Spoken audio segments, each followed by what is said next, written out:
Our nation 24 देख रहे हैं आप। और जैसा आपको पता है, पूरे देश में इस समय सम्राट मिहिर भोज को लेकर एक विवाद चला हुआ है। हरियाणा के कैथल में अभी बीते 20 जुलाई को सम्राट मिहिर भोज की प्रतिमा का जो अनावरण हुआ है, उस पर गुर्जर शब्द लिखने को लेकर राजपूत समाज की आपत्ति है और उसको लेकर लगातार आलोचनाएं, प्रति आलोचनाएं और कटाक्ष हो रहे हैं। सोशल मीडिया पर लगातार वीडियोज आ रहे हैं और राजपूत समाज की तरफ से बड़ी बड़ी सभाएं हो रही हैं, पंचायतें हो रही हैं। तो उधर हरियाणा में इसको लेकर सियासत तेज हो गई है।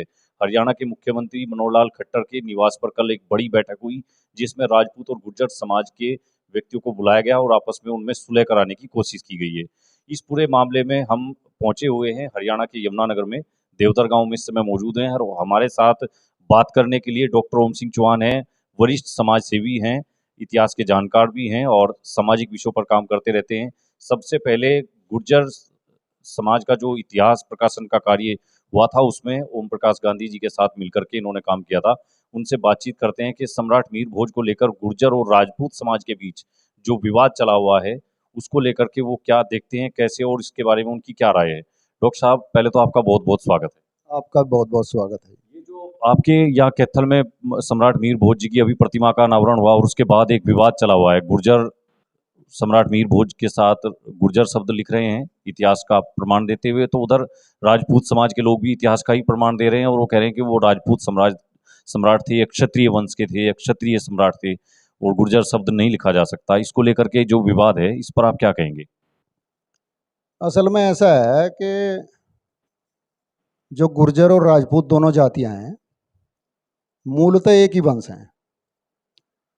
वैसे तो मैं विज्ञान का छात्र रहा, परंतु जैसा आपने बताया, सन 2000 में 1999 में मैंने जो है ना 3 साल तक लगातार इतिहास की स्टडी की है और उसके आधार पर मैंने जो निष्कर्ष निकाला है, मैं इस नतीजे पर पहुंचा कि दुनिया की कोई भी ताकत, दुनिया का कोई भी इतिहासकार गुर्जर और राजपूत दोनों जातियों को, दोनों वंशों को अलग नहीं कर सकता, दोनों जातियों को।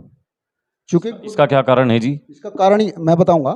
इसका कारण ये है कि आप ये देखिए, आप कहीं भी सभा में चले जाइए, आप 5 तो राजपूत बिठा लो, 5 आदमी उनके नुमाइंदे बिठा लो और 5 राजपूत गुज्जर ले लो, 5 गुज्जर ले लो, 5 राजपूत बिठा लो।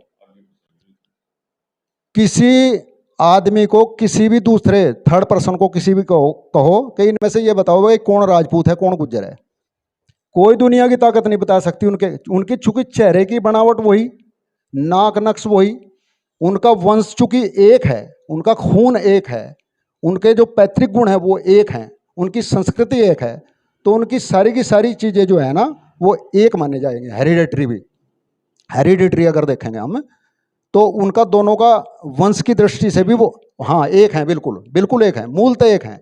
इसलिए कोई दुनिया की ताकत जो है ना उनको अलग नहीं कर सकती। आप देखिए, मेरा गोत्र चौहान है, मेरा गोत्र चौहान है, किसी का पवार है, किसी का राठी है, किसी का भाटी है, किसी का प्रतिहार है। अब अगर प्रतिहार की बात देखें ना, मेरे इतने मित्र हैं राजस्थान के अंदर, गुर्जर भी प्रतिहार वंश के, जो प्रतिहार गोत्र के हैं, राजस्थान के, मध्य प्रदेश के, हमारे उत्तर प्रदेश में भी हैं कुछ गांव प्रतिहारों के, हरियाणा में भी हैं, हरियाणा के अंदर भी। आप जैसा कह रहे हैं कि आपका गोत्र चौहान है और आप गुर्जर हैं, तो उधर पृथ्वीराज चौहान का जो गोत्र है वो भी चौहान है, लेकिन वो उसको बताते हैं राजपूत समाज के लोग के सम्राट पृथ्वीराज जो थे वो राजपूत थे। हाँ, तो वही बात मैं बता रहा हूँ कि पृथ्वीराज चौहान की जो बात आपने बताई, पृथ्वीराज चौहान जितना राजपूतों का है उतना ही गुर्जर का है। जब ये देखो कि 11वीं सदी में जिस टाइम पृथ्वीराज चौहान, सम्राट पृथ्वीराज चौहान की जिस टाइम वो शहीद हो गए, शहीद होने के बाद में उनके जो छोटे भाई थे, मैं वंश इसलिए बता रहा हूँ मतलब जानकारी के लिए, उनके जो छोटे भाई थे हरिराज चौहान, हरिराज चौहान के 4 पुत्र थे, 4 पुत्र थे। जो सबसे बड़ा था वो था कलसाराज चौहान, जिसने कैराना बसाया। उससे छोटा था दीपराज चौहान, जिसके दापे हुए दीपराज चौहान। दीपराज चौहान ने जो है ना मुंडराना बसा, मुंडराना कहते हैं रुड़की के पास में। और उससे छोटा जो था देवराज चौहान था, उसने टपराना बसा। देवराज चौहान के देवड़े हैं, देवड़े गुर्जर भी हैं और देवड़े राजपूत भी हैं। और जो सबसे छोटा था जुंडाराज चौहान, उसने जुंडला बसाया करनाल के पास में।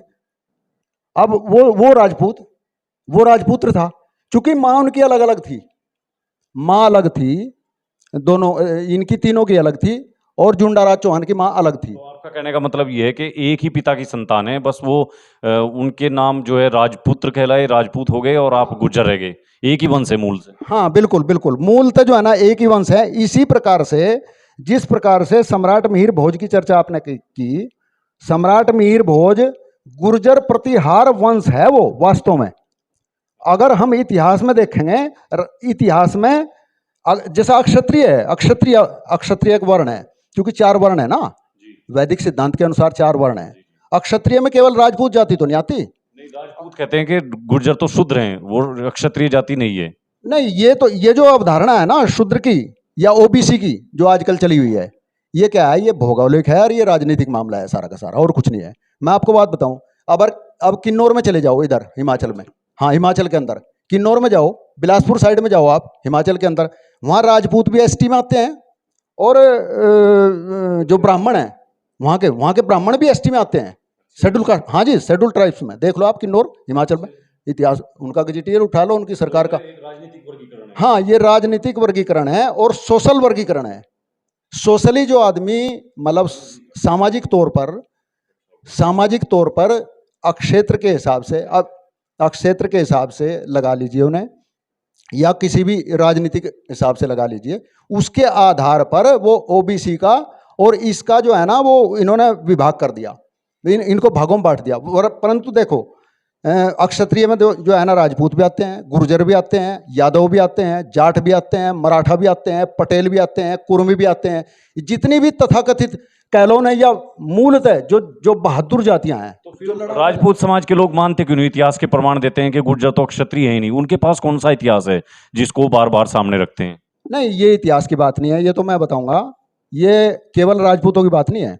हमारे जो गुर्जर बंधु हैं, जो नौजवान हैं, राजपूतों में भी आपने देखा होगा, सोशल मीडिया पर मैं रोज देखता हूँ, बड़ा दुख होता है जब देखते हैं भाई जवान लड़के, राजपूतों के भी जवान लड़के, गुजरों के भी आपस में भाई भाई होते हुए भी, और उनके अंदर इतना, यानी इतना दुख होता है, इतिहास की एबीसीडी भी नहीं जानते, इतिहास का उन्हें कुछ नहीं पता बिल्कुल भी। और खाली जो है ना भाई सोशल मीडिया पर उठा दिया, बवंडर उठ गया है, पता नहीं ये पॉलिटिकल है, पता नहीं ये राजनीति है, पता नहीं किसने ये चलाया मुहिम, और किसने ये दीवार में जो है ना, मतलब इतनी एक जो इतनी पक्की दीवार थी दोनों जातियों के अंदर, कि शायद मैं समझता हूँ पूरे भारतवर्ष के। आप कह रहे हैं कि दोनों के बीच पक्की दीवार थी और बहुत एक साथ मिलकर रहते थे, लेकिन सम्राट मिहिर भोज का जो सबसे पहले प्रचार आपकी यहीं देवधर से हुआ, जो कन्या गुरुकुल देवधर है, ओम प्रकाश गांधी जी ने, आप लोगों ने इतिहास का प्रकाशन शुरू किया, और फिर उसमें जो इतिहास की पुस्तक है उसके कवर पेज पर आपने सम्राट मिहिर भोज की जो चित्र था उसको छापा, और उसके बाद सम्राट मिहिर भोज की जयंती आप लोगों ने मनाने की शुरुआत की। तो उसके बाद ही गुर्जर समाज में इसका प्रचार हुआ कि सम्राट मिहिर भोज हमारे सम्राट थे। तो इसके बाद राजपूत समाज ने आपत्ति करनी शुरू की। तो क्या आपको नहीं लगता कहीं ना कहीं कि जब दोनों आप एक ही जाति हैं, मूल आपका एक ही वंश है, तो फिर ये विवाद पॉलिटिकल कैसे हुआ? ये तो दोनों को इतिहास की समझ की बात है ना। ये बात विपिन जी जो आप कह रहे हैं, हमने सन 2000 में इसकी मुहिम छेड़ी थी, और सन 2000 के बाद ये जो विवाद है, विवाद कब पैदा हुआ? अभी 2-3 वर्षों पूर्व। उससे पहले कभी विवाद सुना? कभी सब सन 1943 में जब सम्राट मिहिर भोज कॉलेज की स्थापना वहाँ पे हुई दादरी के अंदर, ग्रेटर नोएडा, जिसको आजकल ग्रेटर नोएडा कहते हैं, दादरी में इतना बड़ा कॉलेज है, इतनी बड़ी संस्था है पूरे भारतवर्ष की। उस टाइम तो कोई बखेड़ा नहीं था, मतलब अनेकों जगह मूर्तियों की स्थापनाएं हुई, कोई बखेड़ा नहीं था। राजमार्गों के नाम गुर्जर प्रतिहार सम्राट मिहिर भोज के नाम से वो उनके उद्घाटन हुए और नेताओं ने किए, और ज्यादातर वो राजपूत नेताओं ने किए, कोई बखेड़ा नहीं था। परंतु मुझे ये आश्चर्य हो रहा है, इतना बड़ा दुख हो रहा है कि 2-3 वर्षों में ऐसा क्या हो गया कि हमारे समाज में जो दोनों समाज एक ही बाप की संतान हैं, उनके अंदर इतना बड़ा द्वेष पैदा हो गया। मैं तो ये कहूँगा अपने युवाओं से, दोनों जातियों के जो युवा वर्ग है विशेष तौर पर, उनको मैं ये कहूँगा कि आप जो है ना इतिहास को पढ़ो, संयमित रहो। इतिहास में जैसा आपने प्रश्न किया ना वो गुर्जर प्रतिहार का, इतिहास में संसार की किसी भी पुस्तक में, मेरे पास